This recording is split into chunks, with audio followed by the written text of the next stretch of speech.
Let's get ready to rumble!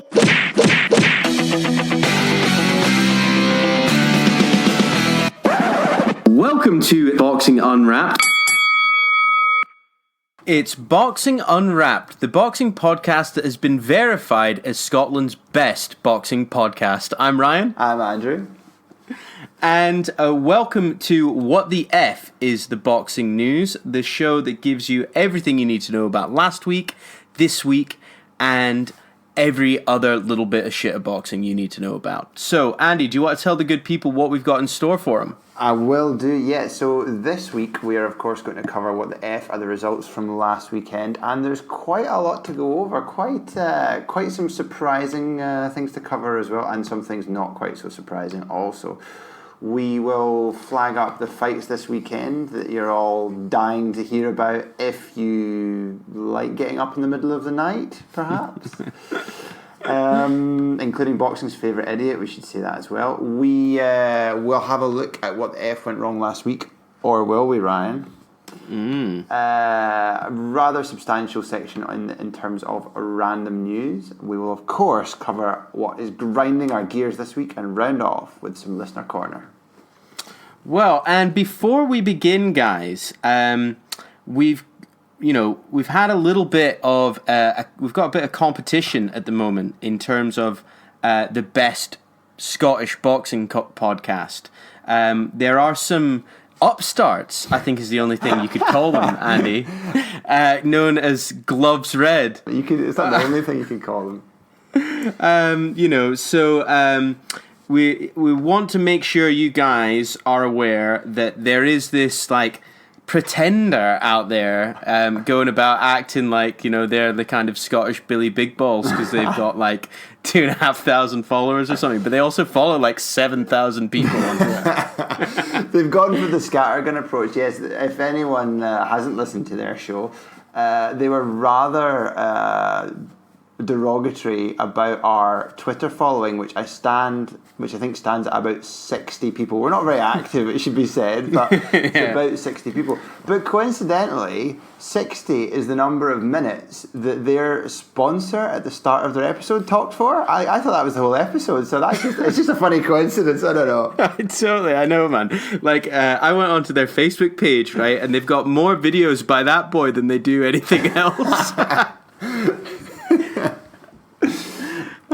Well, anyway, let's leave that for that just now, and let's move right in to the juicy bits of what the F are the results from last week.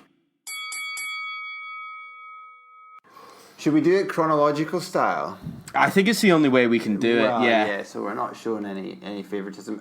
Your boy, Teofimo Lopez, took on Masayoshi Nakatani in an IBF eliminator in Maryland. Now, mate. On paper, this looks like a fairly straightforward victory, doesn't it? Yeah, it does, yeah. But it was not.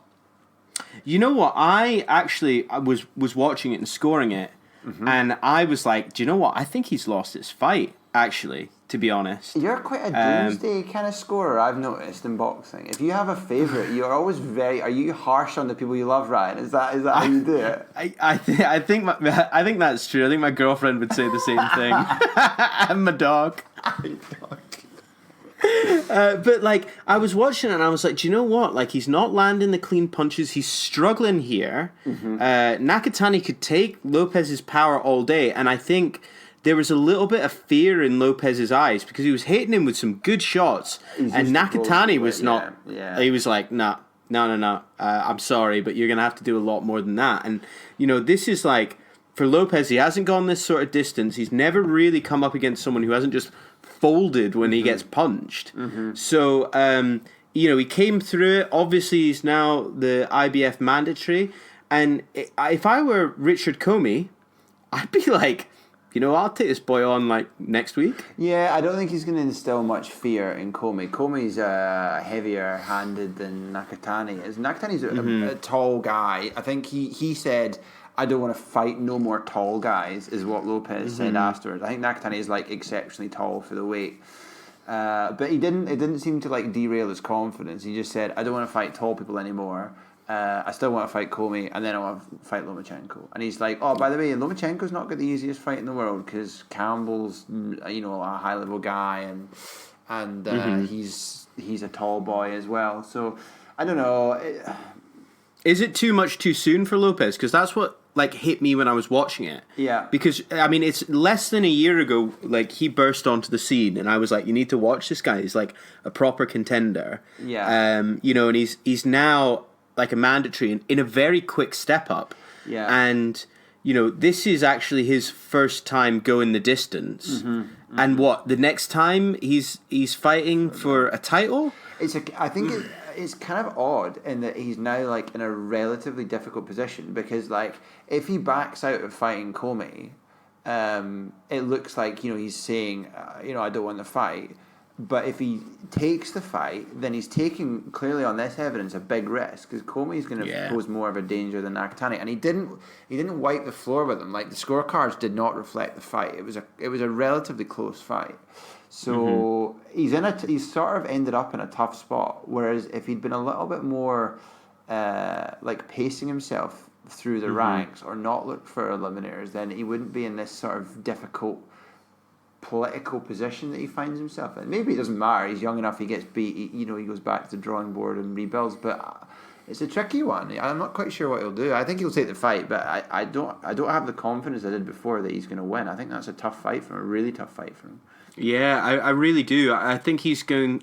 If in an ideal world, if I was his management, I'd be like, you need to get another fight in before you fight Comey, because if you go straight into Comey after this, I don't think his confidence is going to be the highest. He can tell everybody, oh, I just don't want to fight tall guys anymore. But, as a fighter, you need to be incredibly confident about what you're going to be doing. And I think that that you saw in the fight against Nakatani that he ran out of ideas, which is something that you gain while you're building up your record, So... it's a tough one for Lopez. Definitely. This Comey fight is going to be a big one, but certainly it's not as clear cut as I think a lot of people would have thought it would have been before this fight. No, I don't even know if I would. I don't know on the back of that whether he would even be favourite going into it. I think it might be a pick'em fight. I actually, off the back of that fight, I would pick Comey. Comey. I'd go for Comey. I'd pick Comey because he's got way more experience and he's got the hands, man. And he's from Accra. We know about these boys. We've done the statistics. We've got a spreadsheet. Infallible. Right, good stuff. Shall we move on to Saturday night at the O2? Yeah, let's do it, man. Let's do it. Should we start out with the saucy? Let's start getting saucy. What did you think? Let's start getting... I thought that actually, if this was the first boxing match that you have ever watched in your entire life, you'd never watch another one? But how many times have we said that about Lawrence Okolie fights? They're just every so time he dull. fights, he just thinks the place out, man. He does. I don't know why Eddie Hearn puts him on his cards. Honestly. Until he starts getting a bit more entertaining, he's never going to move up the card. You just watch him and you're like, fuck. Obviously he is young and he isn't got that much experience and he still does look very raw, doesn't have a massive amateur record, but still, he must have naked pictures of someone very high up in matchroom boxing for them to continue wanting to have him on these cards. I don't understand it. I don't understand it either. You think at some point, I don't know. We'll see what happens, but obviously fighting tomato cans is not particularly constructive either. No. He's fought guys much higher level. Why is he fighting this guy, Guidino? Why was he fighting him? I don't. Easy fight.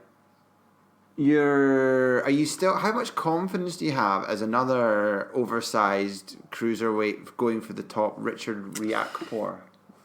Do you know what? I don't think actually it was against Richard Riakopore. I actually think Chris Billam Smith didn't get the credit going into this fight that he deserved, if that makes sense. Because I think Chris Billam Smith put in a hell of a performance. He wasn't there just to roll over. No, definitely not. And I think actually the performance he put up against Riakopore makes a bit of a name for him, even though he lost, because it was so tight. It was close. So tight. Yeah, it was a split decision, and I thought Riakopore won, but I thought it was super marginal. He looked a bit clumsy at times, I thought. Like, powerful, but, like, unrefined, I think. Like, I'm not sure he's getting the most out of his potential. He's not, like, at his potential for power generation, it seemed to me. No. No. Like, he can probably finesse himself a bit more, but it was an entertaining fight. It was good. Yeah, enjoyed it. Now, Derek Chisora 3.0 versus Artur Szpilka. He is angry. Oh. See, the ref made them touch gloves. Yeah, he's like, no, touch gloves. But, like, at first, I thought, oh, well, Szpilka's, like, you know, going to test Chisora out a bit here. And, like, Chisora does not look like the Chisora of old. You can tell my Dave Caldwell is actually, like, starting to teach him how to box a little bit. And he's got him a bit fitter. He wasn't, like, gassed after throwing 4 punches. Yeah, it's funny. I think there's been various points in his career where he's kind of, like, drifted, shall we say. Yeah, totally. It must be hard with all, like, the money and the women's, you know? He's just a boy from Zimbabwe, man. He's just a boy from Zimbabwe who's made it good. You know, but that knockout was brutal. That knockout was brutal. So I saw quite a lot of criticism regarding the referee. I've watched it back a few times, and if the referee manages to jump in before that final punch, he's reacting exceptionally quickly, I think. Do you know what I mean? To actually have gotten a position to stop that last punch landing, the referee would have had to have been, like, leaping in at the, you know, it's such a fast reaction. I don't know if the criticism, I mean, it looked harsh because Szpilka was kind of out, well, he was out basically when he got hit that last time. But at the same time, it's like it was like as part of like a flurry. I think the ref would have had a real tall order to say he should have been able to stop that. Although it did look sickening, and the knockout was absolutely sickening. It's just because like Szpilka's hands dropped, and then Chisora lands that final punch that just does it. You know, but he like now there's all this chat about the Chisora Parker fight, and I think I like it. I think it's a nice. Do you think it's a standalone card? Do you think it's a pay-per-view itself? Or do you think it's an undercard job? Good question. I think it's... I would have thought it would be a stretch as a pay-per-view. I don't know what the economics of the pay-per-views are, like in terms of how many buys you need, but I don't know. I don't think he's got the same following that Whyte does, and obviously it wouldn't be for like a belt or even an eliminator or anything, I don't suppose. I think it's a stretch. I think they would maybe try it, but I don't think it would do like fabulous numbers. But is it more economical to do it that way, more profit generating to do it that way and have like relatively shitty numbers rather than to fold it into another pay-per-view or to do it as a standalone one but not on pay-per-view? Like, I can't really see it being on a non-pay-per-view card. Do you know what I mean? I can't see it being on like a normal Saturday night on Sky card. Like, I don't see it. So I think in a roundabout way I'm convincing myself that I see it as like a co-main event on another big card. Yeah. If for example, if the Joshua Ruiz rematch was in Cardiff in December, co-main event for that. Yeah. Something like that, maybe? Yeah, I like it. I think it's a good. I think it's a good shout. Now,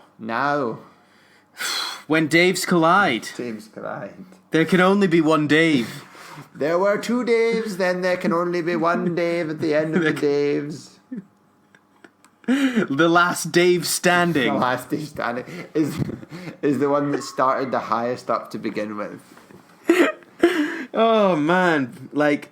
So, David Allen versus David Price. You owe David me Price, another beer. I do owe you another beer. I don't understand. But you know what? Like, I don't understand this because Dave Allen, like, he was gassed almost immediately. Mm-hmm. And he usually has a pretty decent engine. Like, we've seen him a lot fatter and a lot more unfit and, going more for it. So I don't understand. There were rumors flying about him, like, being out the night before and stuff, but I don't think that that's true. I definitely don't think that's true. David Price, the thing about it, right, is that David Price still didn't look destructive. Do you know? I think he was very measured in his work, but I thought that looked like a mistake because I thought he was going to get to a point where he would not be able to move. And there was at the end of like the fourth round, Price looked really like heavy legged, as if he's just like completely gassed. But then he seemed to kind of get over it. Like, I don't know where this Price has been that doesn't have like a catastrophic stamina issue, which he didn't seem to really have. Like, compared to some of his previous fights. I don't really get... Maybe it's he wasn't forced to fight at pace. Maybe it was to do with that. I don't know. Yeah. I mean, Dave Allen didn't really manage to get inside. He wasn't like... He wasn't, he wasn't really fighting at distance. He wasn't fighting inside. He was just fighting within the range of David Price's fist. The old fist range. The old fist range. So, man, I'm sure Dave Allen will be on another pay-per-view card very soon. I'm not sure he will. I think he might have chucked it. I thought he said, and maybe he's retracted it already, but he kind of made reference on Twitter to kind of that being him done, and he's talking about his health being in like a sort of, as if he was sounding like his health being in a kind of steady, inexorable decline. Like he had long-term cancer or something. I don't, it's just. I think basically he was in a Dave Allen pity party where he invited one more Dave to come. That Dave had a different agenda. Yeah, Dave did have a different agenda. I don't know. I mean, he didn't seem to have an awful lot to offer in the fight. Like, he stood, like you're saying, in the old fist range and threw very little. He didn't have a way to get inside, and when he was there, he was very reluctant to throw punches. I don't know how many punches he threw over the course of the fight, but it was really not very many. His output was a lot, like you say, and it was lower than when he's turned up physically, at least, in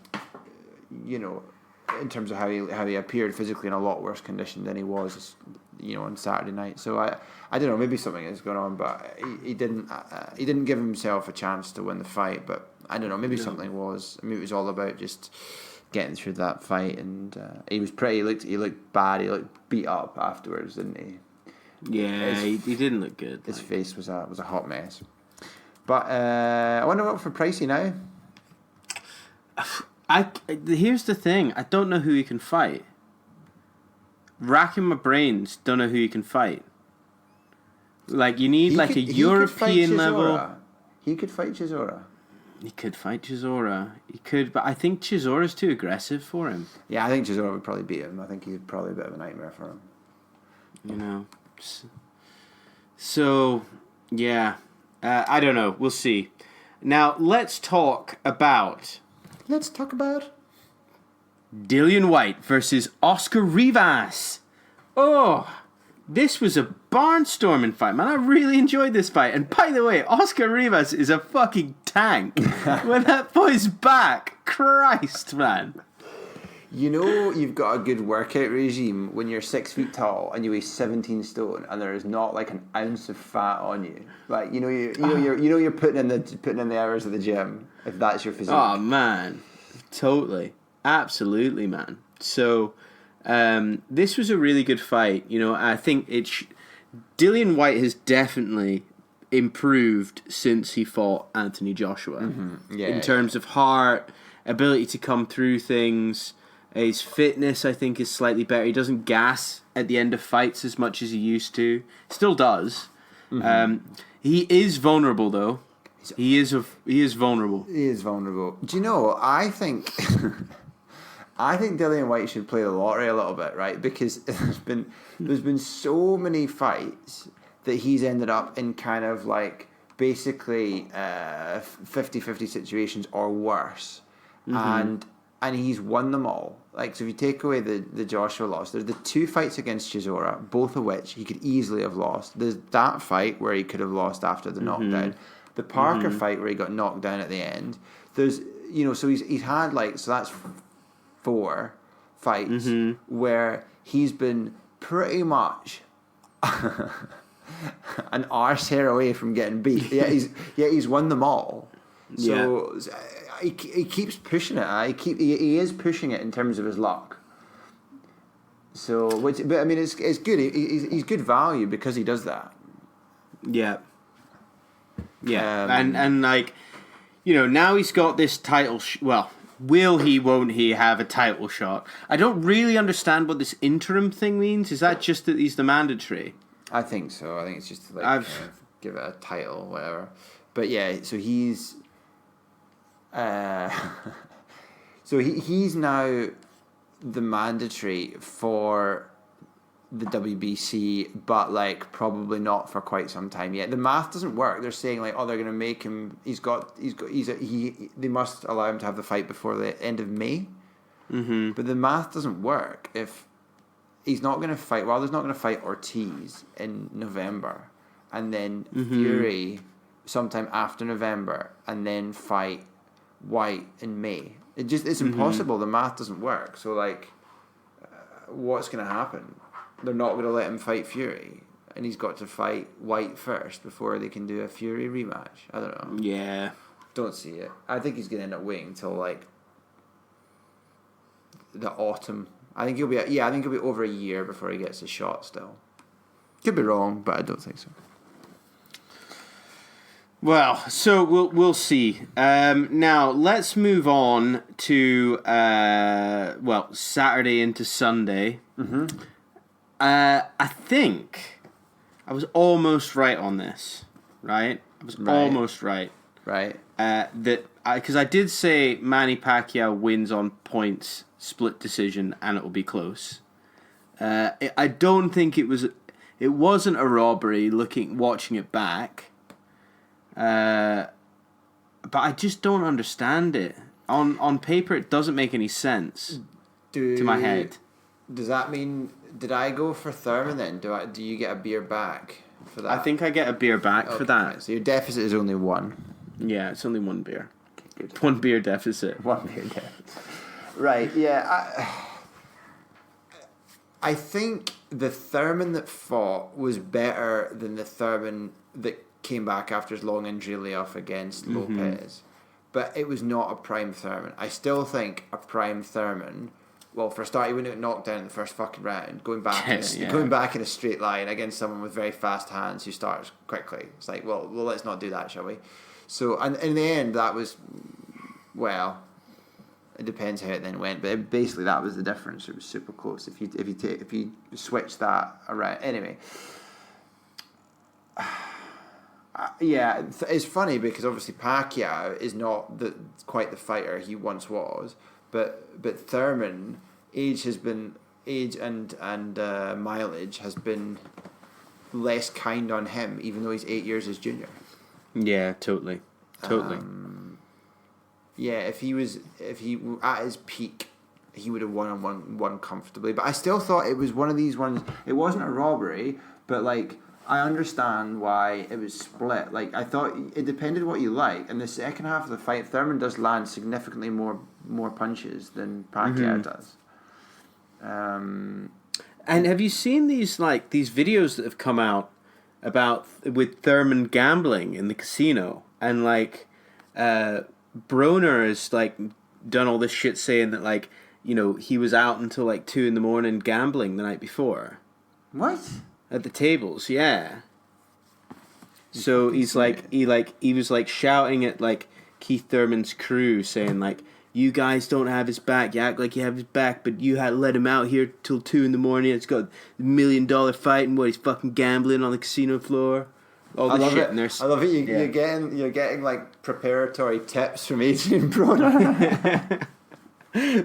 That's when you know you fucked up, right? Yeah. When Adrian Broner is he's the sign of he's the voice of reason. Yeah, totally. It's hold on a minute. Hold on a minute. Adrian Broner's like, this is the sort of thing I would do. You shouldn't do this. This is the sort of thing I would do. So is that like confirmed? That's genuine. He was out like gambling the night before for hours. Like, well, like there are videos of him on the tables. So it's very difficult in these in this age of fake news, to know what everything is. And also when your primary source is Adrian Broner, always got to be a little bit wary. You've got to be a little bit wary, but that's the kind of chat. Wow. So. Wow, interesting. I don't know. I mean, I don't know what happens. I don't know what happens next. I don't know. Is Thurman going to carry on fighting? Does he think he can recover? I don't know. Does Pacquiao start campaigning for other belts in the welterweight division? I think he's got to be careful what he wishes for. I've not changed my opinion. Pacquiao will not be able to live with Crawford or Spence. No way. I just do not give him a prayer against either of those guys. I know. It's a strange one, man. So, I think if he wants to fight, but I don't know. Not too sure really where either of them go. You don't get the impression that Pacquiao is going to stop any time right now. No, not at all. But not at all. Don't know. Interesting. Ugas versus Figueroa. Yeah, so this was a comprehensive points win for Ugas. He was expected to win, but it was supposed to be competitive. But he got an early knockdown and then coasted to a wide points victory. Mm-hmm. And then we had Lipinets versus Inson. Second round stoppage. I think Inson was a late-ish replacement. Lipinets is a pretty high-level guy. But I can't remember who it was. It was supposed to be in the fight, but Inson was a relatively late replacement and suffered a second round stoppage. Neri versus Juan Carlos Payano. Luis Neri's an interesting one. He's a pretty very high level guy. And I think there was a drugs ban that kind of derailed him a little bit. But I think if I'm not mistaken, I think he might be still undefeated. He's very, very highly touted, even though he's actually an ex-champion and very young. Competitive fight, but he stopped Payano in the 9th round. The same Payano who you may remember as being splayed out on the canvas very early doors by our friend and number 1 pound for pound contender Inoue. Caleb Plant versus Mike Lee. Yeah, 3rd round KO, very as predicted. Efe Ajagba versus Ali Aaron Demirizan. Yeah, now, this is one of these ones where you can view it in two ways depending on which boxing cliche you prefer. I like a few. Okay, so the young destructive prospect has taken the distance in a very, very wafer-thin close points win. Does this prove his durability and provide a valuable lesson for the future, or is it an indicator that he's a hype train about to derail? You decide. You decide, especially because these are all supposed to be A side, B side fights. So they're never competitive fights. He was not supposed to get pushed that hard for sure. Yeah. He was supposed to win more comfortably than that. But Demirizan came to fight. Easy for me to say. Easy for you to say. Well, let's move on to our newest segment. The 6 Degrees of Danny Williams. It's just the Fucking best. hate this segment. Right, okay. It's a master stroke, but it makes me look like a nugget because I never know how to do any of them. I know we've only done one, but I don't see it We've getting only better done for one. me. Right, we've only done one. So, this week, we start at Bermain Stiverne. So we need to get from Bermain Stiverne to Danny Williams. Right, do you know what I was going to say? Whenever anyone's listening to this, if you're not a very, very casual boxing fan, you should consider pausing the podcast at this point and have a go yourself, because you might be like, oh yeah, that was real easy. It's well, give it a go then. Don't wait until the answer gets rolled out by Ryan and then be like, that was so easy. Yeah, totally. Andy's such a fucking nugget. Fuck, how did he not get this? So Right. you can actually get this in 3 Right, okay. if you want it. Okay? Oh, I want it. All right. it. So, now, Deontay Wilder, Yes. Audley Harrison, Yes. Danny Williams. Yes. Hey! Tell you, man. Everyone who didn't try it themselves will be going, that was really fucking easy. That was really fucking easy. But actually, like, but man, I'm telling you, like, you go into fucking Danny Williams, right? I want you all to do this at home. Go to BoxRec, look at Danny Williams, and just scroll down this man's list, right? It is unbelievable the amount of people he's fought, right? And like, they're not like you look at his record, and yeah, there are a lot of losses on there, right? Granted, but he's no Kevin Johnson, right? like he's putting in the battles, and he's putting it against, like, okay, maybe not so much at, like, you know, the latter stages of his career, but, like, you know, pretty high level guys. I reckon they should actually put Danny Williams up against David Price for his next fight. Danny Williams is like, what, 50 on now? Yeah, totally. I think it would be a competitive match. Shame on you, Ryan. Shame on you. Right. Shame on me. Well, by the way, just out of interest, what made you pick Stiverne? Was that just totally random, or was he in the news or something? No, it was just random. It was just random, and I wanted to go maybe a little bit easier than last week. So. No, well, I didn't do yeah. it last week because I didn't know the rules. Because now you know the rules. Yeah, because I can use fights that haven't happened yet. That makes it much easier. You can. It does, yeah. Well, yeah, but not that they haven't happened, but they just exist. We know they're happening. Okay. So, right. Now, let's move on to what the F are the fights this weekend. So, this weekend there are... I don't... Unless I'm mistaken, I don't think there's any particular British cards of note in terms of televised stuff this weekend. Mm-hmm. There are a couple of cards from the US, one of them from Texas on Dazn and Sky Sports in the UK, and then one on Showtime, but I don't think this is being broadcast in the UK, but if you're in the States you can watch it on Showtime. Anyway, the Texas card on Sky Sports and Dazn, headlined by Jose Ramirez and Morris Hooker, something of a unification fight. Ramirez and Hooker are ranked 3rd and 5th, respectively, by our friends at the Transnational Boxing Rankings Board. So this is a pretty high-level affair. It is indeed, yeah. These boys are the super lightweights, aren't they? So we know who the 1 and 2 are, which is our friend of the podcast, Josh Taylor, and American soon-to-be superstar Prograis. But outside of those two, these are the best in the division. So our two are the two best in the division. So I think this has good potential to be a super nice fight. I don't know about staying up for it, but certainly would want a proper dedicated rewatch. Also in the same card, Tevin Farmer, our old friend Tevin Farmer, fighting Billam, who has a rather impressive 46 1-1 record. This is Flenois. But his record is like, this is one of these rather padded records. His last fight was a draw with John O'Carroll, who's quite reasonably well known on these shores as a prospecty type on these shores. But Farmer will be fully expected to win. There's also the heavyweight debut of Murat Gassiev on this card, which is interesting. He's fighting everyone's favourite heavyweight sparring partner, Motormouth, Joey Dwajiko, who's been chatting a lot about all the different heavyweights that have been dropped or not dropped or whatever's happening behind the scenes in confidence. Except he's talking about it all the time.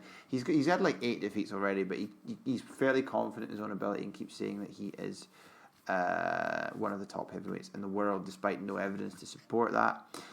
So that'll be interesting to see how destructive Gassiev is at heavyweight. It will be, actually. Maybe we'll see an Usyk Gassiev at a heavyweight level. Who knows? Who knows indeed? Who knows? It could happen. Not anytime soon, but it could happen. And we cannot forget that everybody's favorite idiot, Gervonta Davis, is fighting. Yeah, he's in another relatively expected to be relatively one-sided affair. So, be interesting. Be very interesting. I mean, I just don't understand, like, what Gervonta Davis wants to achieve. I think he wants to make a lot of money, get arrested without going to jail, and offend lots of people on Twitter. Yeah, because that's what he's doing, like... But he does, like, you ever see videos of him online? He just has, like, he walks around with, like, stacks of cash. Like, imagine just, like, pulling, like $100,000 out of your backpack, like, as you're going to the shops. Do you know what I mean? Like, what the fuck is that about, right? Like, this man needs an accountant, okay? He needs an accountant. Needs to kick up the arse. Like, it's beyond ridiculous to do that. It would have been ridiculous to do that when there was no such thing as, like, digital currency. Like, it would have been ridiculous to do that if you couldn't do whatever you needed to do electronically. It's even more ridiculous now, where you could have, like, a platinum card or whatever card you want to signify how wealthy you are, and you don't have to carry about a backpack to demonstrate it, because you don't need to carry about wads of cash. Do you know what? If someone needs to get Gervonta Davis a Monzo account.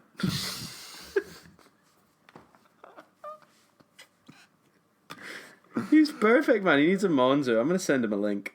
What about this? If someone could invent, like, a debit card that automatically adjusts its size based on how much money is in your account, so everyone can see how wealthy he is.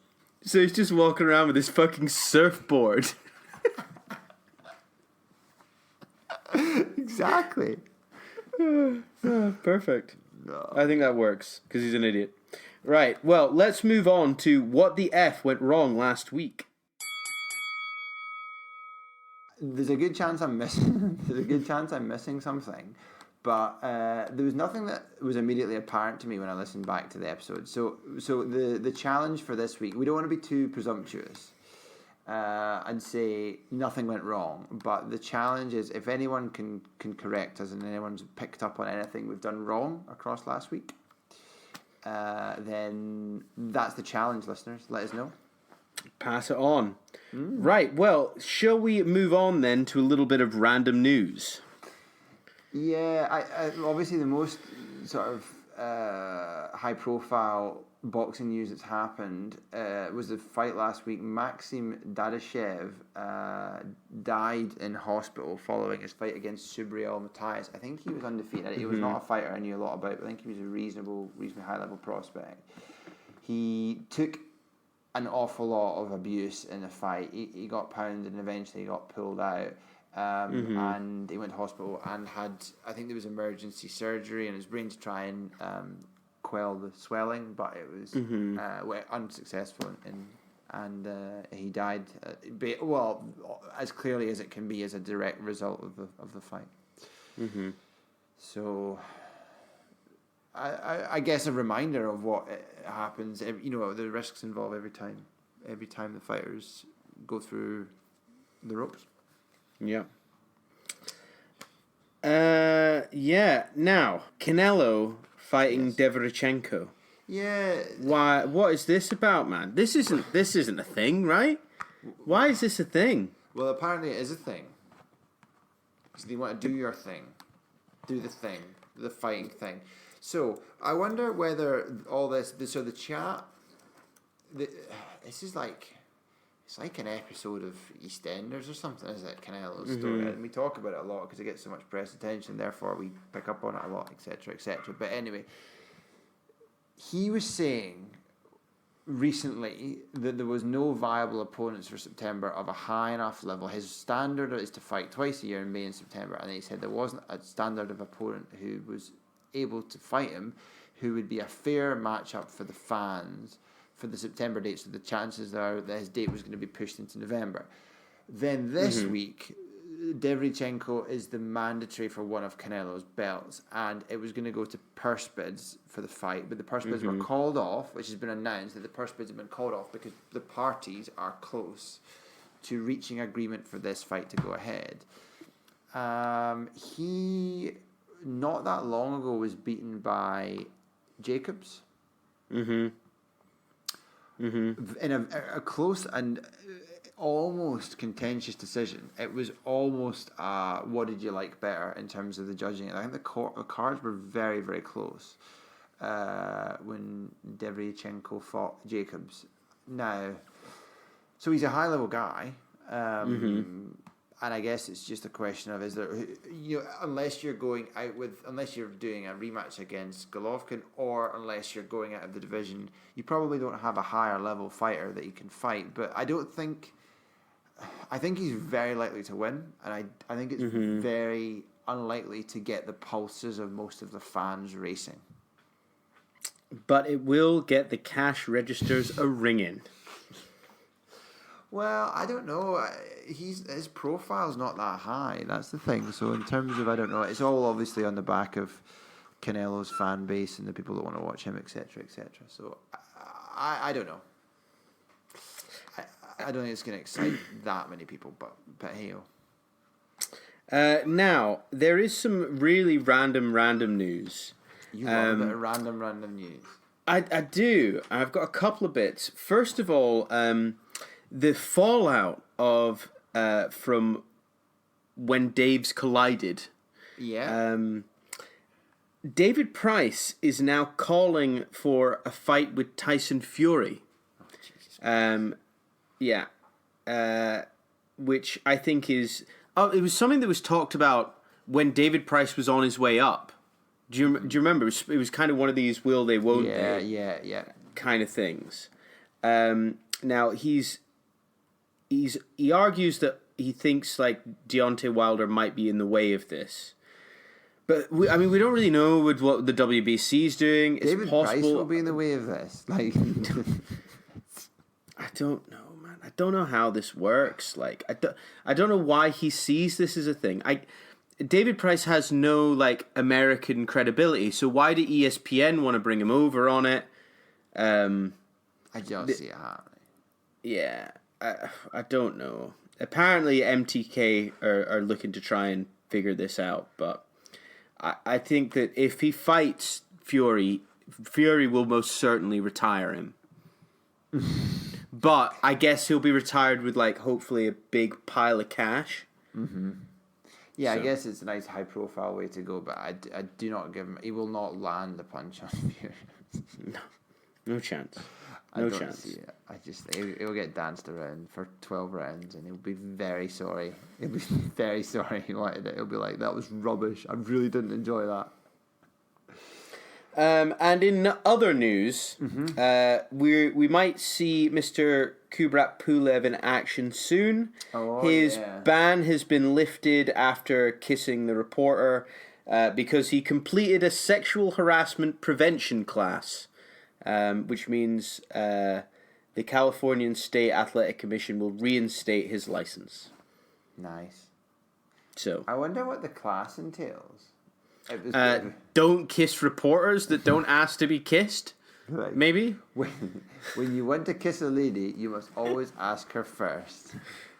Well, I've always said that consent is a bit like a cup of tea, Andy.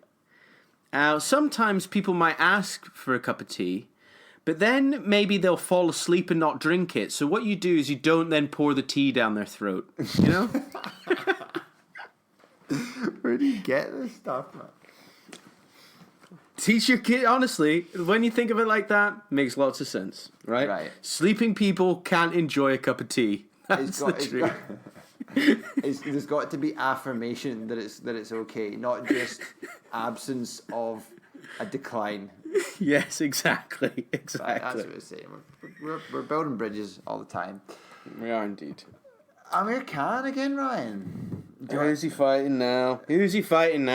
I think he's not all there anymore. I think he's taken a few too many taps on the noggin. He's fighting everyone. So he said, I'm fighting Pacquiao. Pacquiao said, no, you're not. And he said, oh, well, I thought we were. I thought I was told to sign contracts. Of course, I didn't ask to see them because I'm a fucking idiot. But, okay, fine then. Well, if I can't fight him, I'll fight the winner of Spence and Porter. All right, Willie now. Yep, that's what he's saying. Or I could have a rematch against Danny Garcia. Because he beat me, and that would be nice. It'd be nice to right that wrong. Why he isn't going like, let's go and just do the Kell Brook fight. That's all anybody wants to hear or see. I don't think he'll do it in the end. I think he's fairly clear that he's not going to do it because I think he could live with anyone beating him apart from Kell Brook. I know. I just think he can't do it. He's like, I won't have Kell Brook beat me, and that is such a high likelihood if they fight that I just don't think he'll do it. So anyway, he's going to fight any other top level welterweight that he chooses. He can choose to fight any of them, and just that'll be it. Fine. Brilliant. Well, there we go. And it has been announced: Lomachenko versus Luke Campbell, 31st of August. All the tickets are sold already. Yeah, all the tickets are sold. It's at the O2. They're not all sold, but apparently they're mega sold fast. Yeah, mega sold fast. I saw Eddie Hearn, and like I was looking, and like actually, there aren't actually like tickets that we would probably want to buy. Because and this is gonna sound like really wanky to probably a lot of our listeners, right? But there's only the £100 seats left, right? Right. So £100 seats are like the upper ring of the O2. Seriously? Yeah. So like we would probably have like wanted to get like the £200 ones, which are like not on the floor but just above it. Mm-hmm. Yeah, well, yeah. I mean, if you're gonna go, I think you would go for a decent ticket, like. Yeah, because like in the O2, I was watching on Saturday, like, and I was like, if you sit on the floor and you're not like right next to the ring, you're basically watching a TV, and just telling everybody you've got ringside seats. But then if you're like not in the tier, like just above the seats, you're gonna see fuck all because you're just gonna see like ants on a like. I went once to the O2 to watch the they do the end of season tennis tournament, the Masters thing there. I went there and my wife was like, I don't feel comfortable sitting here. I'm like getting vertigo. It's so steep and we're so high up. I know. It's a shame. I'd really love to go, but I would see better like on the TV. I could spend more on beers. It's the sad reality is that that's basically what it's like all the time. Totally. So, there we go. Well, Andy, do you want to tell me what grinds your gears this week? You know what really grinds my gears? Yeah. This is an odd one, right? So, I watched the Pacquiao Thurman fight, and I don't know if there were like different platforms on which to watch it, but I guess it would have been the main broadcast, the main pay-per-view broadcast that I was listening to the commentary for, and the commentators, it's like they have this weird form of like groupthink going on, where as soon as you hear someone put an opinion out as to how the fight's going, it then seems like there's an unwritten rule that none of the other commentators or analysts are allowed to say anything like the least bit contradictory. So they all kind of get increasingly leading each other down this like garden path to like extremity. So so like by the end they were saying, oh, this is like a landslide. It's an absolute comprehensive masterclass by Pacquiao and he's won at a canter. And this is like as they've got like the landed punches counter in the corner of the screen, which shows that Thurman is increasingly pulling ahead. So I'm like, what's happening here? Like, I think it's reasonable to make the argument that Pacquiao won, but the way the commentators were speaking about it is if he was winning at a canter. But you could easily make the argument that actually Thurman could have won it, or it was you basically a pick 'em. It was like, what did you like better? But like this idea that they all kind of gravitated towards this increasingly extreme position of him winning by a country mile. It didn't really make sense. Like, I don't really think it reflected the fight at all. And there seems to be this kind of like group sort of sheep mentality thing. And I've seen it before on commentary teams where they end up doing this, and it becomes quite detached from the reality of the fight. It's weird. Anyway, I thought that was a really strange one. I didn't really get it, so that was what wound me up a bit watching it. Yeah, I know what you mean. Like, sometimes they're just all so fucking dense and they just like want to suck each other off. That's why like it's quite good when you've got like Groves and Frock, because they just argue for the sake of arguing. It's very entertaining. So that was me. So Ryan, this week I'm assuming you have something you would like to share that has ground your gears. You know what really grinds my gears? Yeah, Andy, I will tell you what grinds my gears this week, right? And it's having to wait so fucking long to see Dillian Whyte face Deontay Wilder. Right? So, you know, he is now the mandatory for Deontay Wilder, okay? And I just think, like, this is such a pain in the arse that we're going to have to wait until 2020 at the earliest to see these two fight and for Dillian Whyte to finally get this title shot. You know, I feel like there's so much that could happen to Dillian Whyte between now and then. Now, he's going to have some sort of takeover fight in November time. You know, maybe he'll fight like... Maybe he'll fight undercard of the AJ fight. Who knows? You know, like, that might work. They'll throw him up against, like, Pulev or something, you know? I don't know. But this is how people who aren't, like, actually quite interested in boxing lose faith with it so quickly. You know? Because, like, what if, let's say, you know, the Champions League semi-final happened in May, but the final doesn't happen till the following May? I mean, you know, like, people would be like, who? What? Who's playing football? What? What is football? You know, like, no one would give a shit.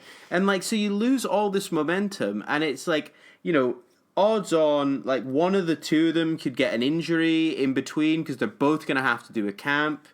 I mean, we could end up in a situation, I doubt it, where Luis Ortiz actually beats Deontay Wilder, so then we end up in a Wilder-Ortiz fight. Yeah. We could end up in a situation where after the Ortiz fight, Deontay Wilder's named franchise champion, so actually Whyte will just get the belt. You know, there's so many permutations that could fuck all this up, and a lot of it is just because time takes so long in boxing. You know, and it's frustrating.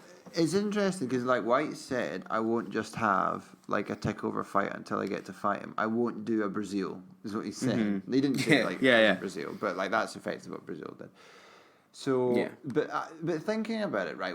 Why, if they should say to Wilder, like, if you want to fight Ortiz, like now, that's fine.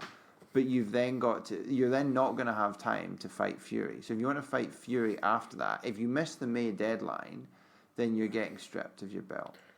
So you need to make a decision as to whether or not you still want to fight Ortiz now and then fight Whyte, or you want to fight Ortiz and then Fury. But by the way, your belt's going to be taken off you before you then get a chance to fight Whyte. So... But I don't understand why they can't do that. Why is he allowed to have another... Why is he allowed to have... because they're saying he's just had his mandatory, so he's allowed a voluntary. Fine. Yeah. They can say, you can have a voluntary, but then you can't fight Fury. Like, exactly. You've got to fight Whyte first, and then you can fight Fury after you fight him. They should say that to him. But I think there's going to have to be a change. They're going to have one of these, like, WBC summits, right? Because if we go back in time, right, if we jump back into the time machine where the WBC had ordered like an immediate rematch between Deontay Wilder and Tyson Fury, and then that fell apart, they could always come back and say, well, we always ordered an immediate rematch between these two anyway. Well, you know? They sanctioned it. I don't think they ordered it quite. But yeah, I take your point, yeah.